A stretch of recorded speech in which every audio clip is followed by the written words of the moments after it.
Welcome to this week's edition of Mountain Outhouse. I'm your host, Jam Jam. This is the craziest to happen in running this week.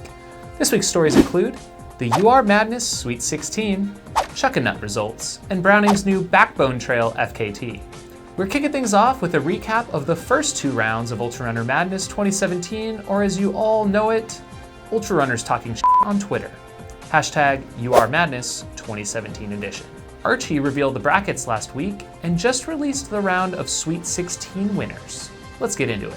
It was Amelia Boone out-resting at Rest Day Brags with her Pop-Tart wits, but controversially took part of herself down? The Jizz is out for the count. Hey everybody, it's the Jizz reporting in from the Beast Coast on this beautiful spring afternoon. Hey, gotta check in on URMADNESS. It's been a crazy couple of days there in that insane Twitter sphere world of ultra marathoning, and for some reason an obstacle racer has made it through to the Sweet 16 while all kinds of really strong runners have fallen by the wayside. The only hope left, of course, is Jam Jam. He's still in the mix, and a couple other fast guys, also a few other Western States top teners, and then of course Lord Balls and his bloody nipples.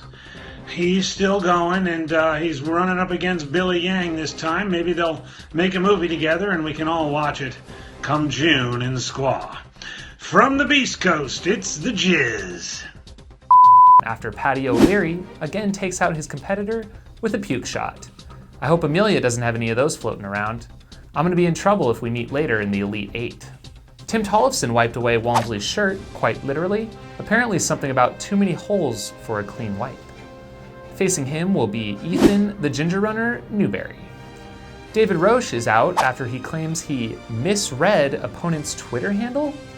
Lewis Taylor speeds past him to the round of Sweet 16 versus the Megazord of Bethany Patterson and Ash Walsh as at Patterson runs 100s, who somehow steamrolled through Debo without a single tweet. On the other side of the board, it's at WS Sweatpants, who must relinquish themselves to the winner anyhow, versus Clint Likes Beer, who clearly also knows how to properly lube up, surpassing 50 Mile Chub Rub to face off in the Sweet 16s. Yeti runners out-hopped Megan Hicks of iRunFar.com with their brewery mastery. The Yeti now faces Matt Keys, who better have a response to Yeti's claim that no West Coasters can bramble out of a Tennessee holler. Yo Yeti! Didn't seem to be a problem for Wood, Kaiser, Tilden, Nelson, Robinson, Moni, Campbell, and Holland.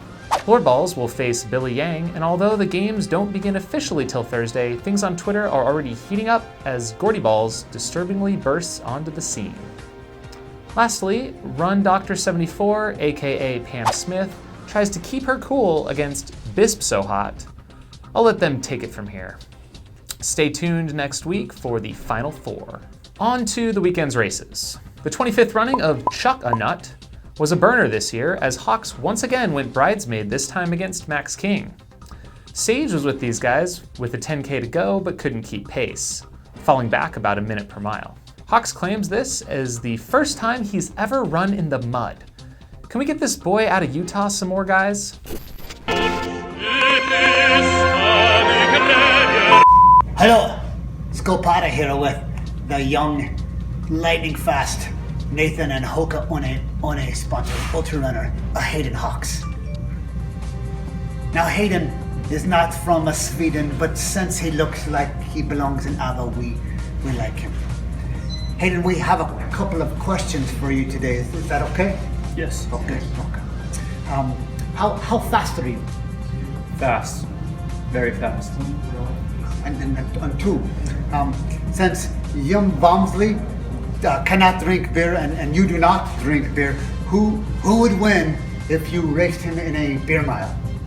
Well, if it was non-alcoholic beer, I would crush him. So there you have it, straight from the Hawk's mouth. Cocaninhos, we are coming for you, fast.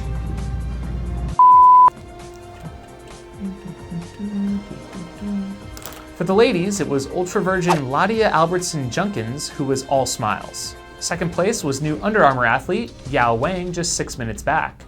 Watch for Wang at next month's Lake Sonoma as she chases a golden ticket for this year's states. Looking for the next edge in your ultra diet this spring? For this one, we look back to Rocky's coffee diet that might be the perfect thing we've been looking for to pair with our new high-protein, high-fat, low-carb diet. Stallone threw back 25 cups of coffee a day to keep him pumped full of energy while on his high-protein binge during filming. The Arizona Republic featured an article on the fastest times on Arizona trails, pulling data from the popular website and app Strava. No surprise that Jim Walmsley and Alicia Vargo were both prominently mentioned across the state as owning multiple records. Too bad they didn't check out my own 8A to 8 takedown from chasing Walmsley. Jeff Browning won the Coyote Backbone Trail Ultra, which crosses the entire ridge of the Santa Monica Mountains outside Los Angeles. For years, this was a self-supported 68-mile fun run with an underground FKT record being kept on the Pro Board's website. But Browning not only took down the race's course record, but also now owns the FKT outright. The Coyote cohorts, who organized the race, are well known for their odd antics, and one we really dig is the propeller hat for the race leaders and DFL. If you get passed, you must relinquish the crown mid-race. An article featuring the transition of some elite marathoners to the trails surrounding last year's Beat the Sun event, circumnavigating Mont Blanc, just rolled off the presses. This is March, folks. The 140-kilometer race gives relay teams 15 hours, 41 minutes to finish the entire route before the setting summer solstice sun. As Colorado runner Megan Kimmel knows firsthand, that sometimes can come down to seconds. 2 years ago, her team finished with 33 seconds to spare, but missed it in 2015 by just 4. So how do our own world-class elite road runners fare? Well, Ryan Hall participated and was pummeled by being on his feet for 4 hours, also having to resort to hiking poles or wizard sticks at one point to keep his power walk strong. He claims to have felt like a creaky old man on some of the downs. Dina Castor, also participating, was shocked at what us trail runners consider a climb when she faced some of the tougher legs of the route.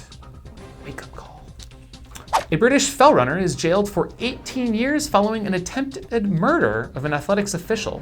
This all after the official was seeking verification of hormone levels of said fell runner, Lauren Jessica, since she was reportedly born a man.